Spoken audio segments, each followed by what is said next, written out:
दोस्तों, जो मनुवादी लोग ये कहते हैं कि बाबा साहेब अंग्रेजों से मिले हुए थे या अंग्रेजों के लिए काम करते थे, मैं उन जातिवादियों, जातंकवादियों, मनुवादियों से बस इतना ही कहना चाहूँगा कि तुम लोगों ने शायद बाबा साहेब को पढ़ा नहीं है।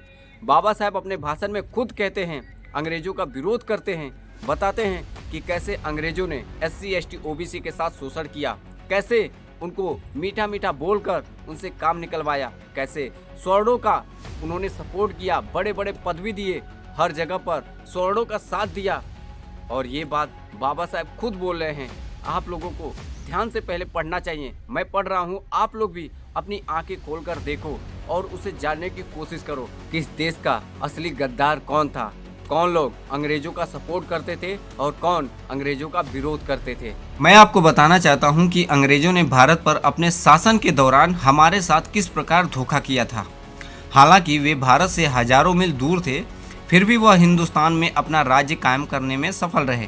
जब ईस्ट इंडिया कंपनी पहली बार भारत आई थी तो उसका प्रयोजन केवल व्यापार करना था, लेकिन धीरे धीरे अंग्रेज यहाँ अपना राज्य स्थापित करने के लिए उत्सुक हो गए। वे उस उद्देश्य को कैसे प्राप्त कर पाए? भारत में उनकी कोई अपनी सेना नहीं थी। अब तक यह कोई नहीं बता पाया था कि अंग्रेज अपनी निजी सेना के बिना भारत के सभी राजाओं और महाराजाओं को अपने अधीन करने में कैसे समर्थ हुए। अंग्रेज लोग अनुसूचित जाति के लोगों की मदद से शासक बने। ये लोग अछूत कहलाते थे, ये अनपढ़ थे और स्वर्ण हिंदू इनके साथ बहुत अपमानजनक व्यवहार करते थे।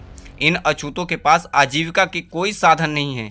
वे हमेशा इन स्वर्ण लोगों की दया पर रहते थे।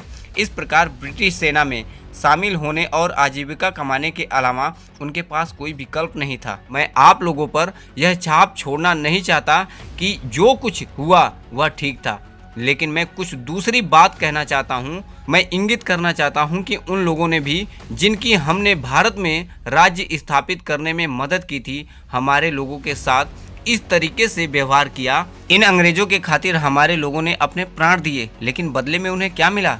फायदा किन्हें हुआ? इस तथ्य के बावजूद कि अनुसूचित जाति के लोगों ने अंग्रेजों की मदद की थी, ब्राह्मणों और अन्य स्वर्ण लोगों ने इनका पूरा फायदा उठाया था। अंग्रेजों ने उनके बच्चों को शिक्षा दी और उन्हें हर प्रकार की वित्तीय सहायता दी, जबकि हमारे लोगों का कोई ध्यान नहीं रखा गया। इसका परिणाम यह हुआ कि गरीब अनुसूचित जाति की कीमत पर इन स्वर्णों का भला हुआ और ये अनुसूचित जाति के लोग पहले जैसे रहे। यही कारण है कि अब तक कोई संपन्न अनुसूचित जाति परिवार नहीं है, उनके बच्चे शिक्षित नहीं हैं और वे साधारणतया पिछड़े हैं। परिणाम स्वरूप सेना और पुलिस प्रशासन के अनेक भागों में महत्वपूर्ण पद फिलहाल इन स्वर्ण लोगों के हाथों में हैं। अंग्रेजों को हमारे लोगों की भलाई के लिए कुछ करना चाहिए था, लेकिन उन्होंने कुछ नहीं किया। 1857 में जब गदर हुआ था तो उसके क्या कारण थे? क्योंकि अंग्रेजों ने हमारे लोगों के लिए कुछ नहीं किया था, इसीलिए सेना में हमारे लोगों ने उनके खिलाफ विद्रोह कर दिया। जब गदर शांत हुआ और यह पाया गया कि सेना में हमारे लोगों ने अंग्रेजों के खिलाफ विद्रोह कर दिया था, तो उन्होंने आगे सेना में हमारे लोगों की भर्ती करना बंद कर दिया। इसके बजाय हिंदुओं और राजपूतों की भर्ती किया। इस प्रकार हमारे लोगों की आय का मुख्य साधन भी बंद हो गया। 1947 में जब अंग्रेज भारत छोड़कर गए तो हमारी दशा वही रही जो अंग्रेजों के भारत आने से पहले थी। भारतीयों को सत्ता सौंपने के समय अंग्रेजों ने संपूर्ण सत्ता उच्च वर्ग के, ध्यान से सुनो, भारतीयों को सत्ता सौंपने से पहले अंग्रेजों ने संपूर्ण सत्ता उच्च वर्गों के लोगों को हस्तांतरित की।